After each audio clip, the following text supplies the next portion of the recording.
গণতান্ত্রিক আকাঙ্ক্ষাকে বাস্তবে রূপ দিতে বিশ্ব সম্প্রদায়ের সমর্থন চেয়েছেন অন্তর্বর্তী সরকারের প্রধান উপদেষ্টা ডক্টর মোহাম্মদ ইউনূস। জাতিসংঘের সাধারণ পরিষদের ৭৯তম অধিবেশনে তিনি বাংলাদেশের সঙ্গে নতুনভাবে সম্পৃক্ত হতে বিশ্ব সম্প্রদায়ের প্রতি উদাত্ত আহ্বান জানান। ভাষণে তিনি বলেন, জুলাই গণঅভ্যুত্থান খুলেছে সম্ভাবনার দ্বার।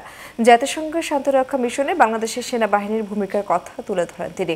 রোহিঙ্গা শরণার্থী সমস্যা সমাধানে বিশ্ব নেতাদের দৃষ্টি আকর্ষণ করেন ডক্টর মোহাম্মদ ইউনূস। সাইরাস মাহমুদের রিপোর্ট। সাধারণ পরিষদের ৭৯তম অধিবেশনে শুক্রবার অন্তর্বর্তীকালীন সরকারের প্রধান উপদেষ্টা ডক্টর মোহাম্মদ ইউনূস তার ভাষণের প্রথমেই স্মরণ করেন ছাত্র জনতার অভ্যুত্থানে বিভিন্ন পক্ষের ভূমিকার কথা। বলেন, বন্দুকের গুলি উপেক্ষা করে ছাত্র জনতা স্বৈরাচারী সরকারের অবসান ঘটিয়েছে। আমাদের ছাত্র জনতা তাদের অদম্য সংকল্প ও প্রত্যয়ের মাধ্যমে একটি স্বৈরাচারী ও অগণতান্ত্রিক শাসন ব্যবস্থা থেকে আমাদের মুক্তি দিয়েছে। তাদের এই সংকল্পের মধ্যেই আমাদের দেশের ভবিষ্যৎ নিহিত। অবৈধ রাষ্ট্র ক্ষমতার বিরুদ্ধে প্রবলভাবে সোচ্চার হয়েছিল আমাদের তরুণেরা।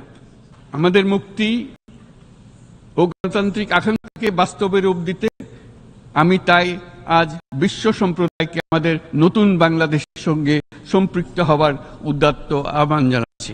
বর্তমান পরিস্থিতিতে সব রাজনৈতিক দল স্বাধীনভাবে রাজনীতি করছে। মানুষের মানবাধিকার রক্ষিত হয়েছে। দেশের মানুষ পছন্দ অনুযায়ী প্রার্থীকে ভোট দিয়ে প্রতিনিধি নির্বাচিত করবে, এটি জনগণের আকাঙ্ক্ষা। আমরা মানুষের মৌলিক অধিকারকে সমুন্নত ও সুরক্ষিত রাখতে দৃঢ় প্রতিজ্ঞ।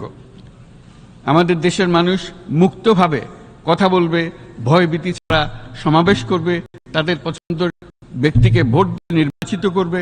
এটাই জাতির আকাঙ্ক্ষা এবং এটাই আমাদের লক্ষ্য। প্রধান উপদেষ্টা বলেন, দায়িত্ব গ্রহণের পরই আন্তর্জাতিক গুমবিরোধী সনদে স্বাক্ষর করেছে বাংলাদেশ। বাংলাদেশে গত ১.৫ দশকে যে সমস্ত গুমের অভিযোগ রয়েছে সেগুলো তদন্ত করার জন্য একটি তদন্ত কমিশন এই মুহূর্তে কর্মরত আছে।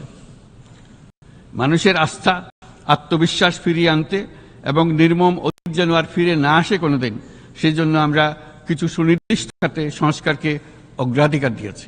ডক্টর ইউনূস বলেন, বিচার বিভাগ ও গণমাধ্যমের স্বাধীনতা নিশ্চিতে সরকার বদ্ধপরিকর।